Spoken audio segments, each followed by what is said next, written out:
Hello, this is Mr. Franta. Today we're going to have our introduction to genetics. So we're going to be talking about some terms which will be helpful for figuring out this unit and then also introduce Punnett Squares. So to start off with, we're going to be talking about Gregor Mendel.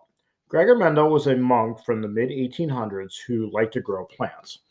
Between 1856 and 1863, he grew about 28,000 pea plants.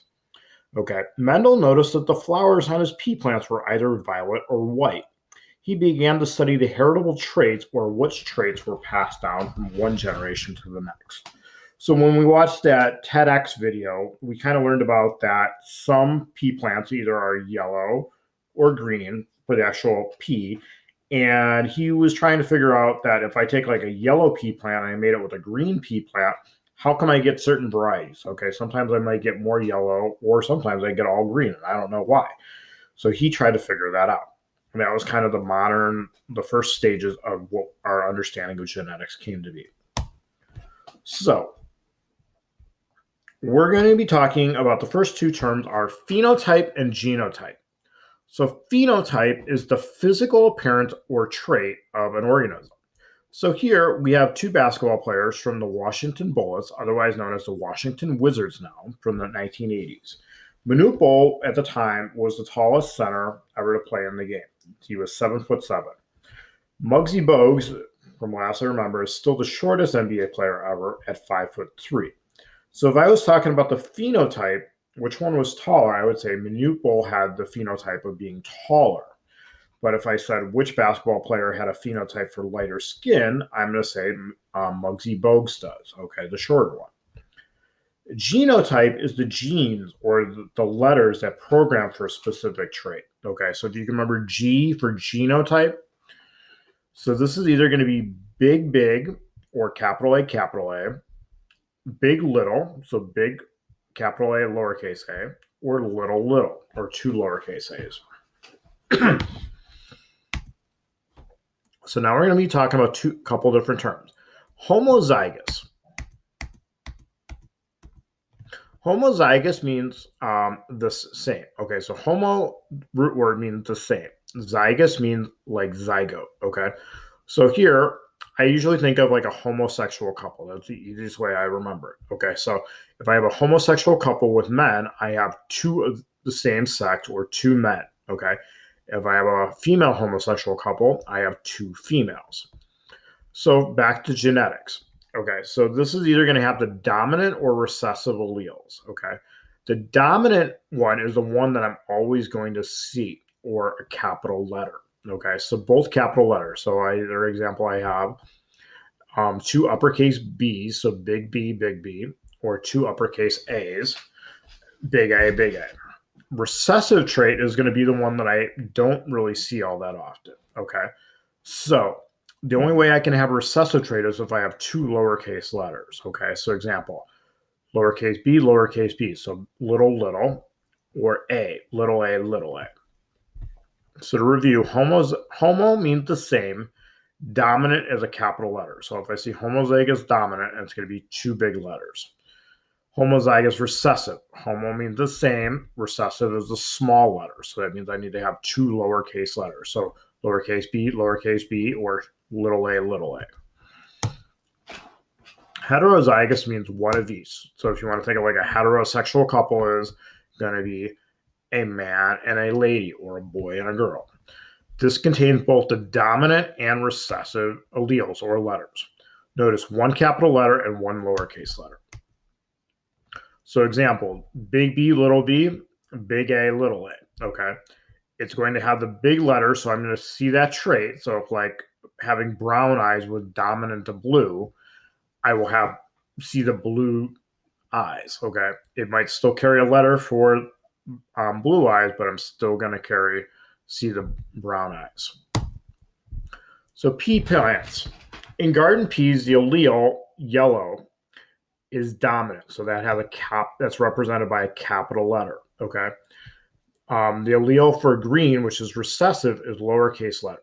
Now you're going to get one letter from each parent, okay? We're going to talk about how that plays into effect. So write the genotype for homozygous dominant. So remember, homo means same, dominant is capital letter. So that's going to be big Y, big Y. Homozygous recessive. Homozygous means the same, recessive is lowercase, so little. Write the genotype for heterozygous. So hetero means one of each, so like boy, girl. So that means I need a big letter and a little letter. So big, little.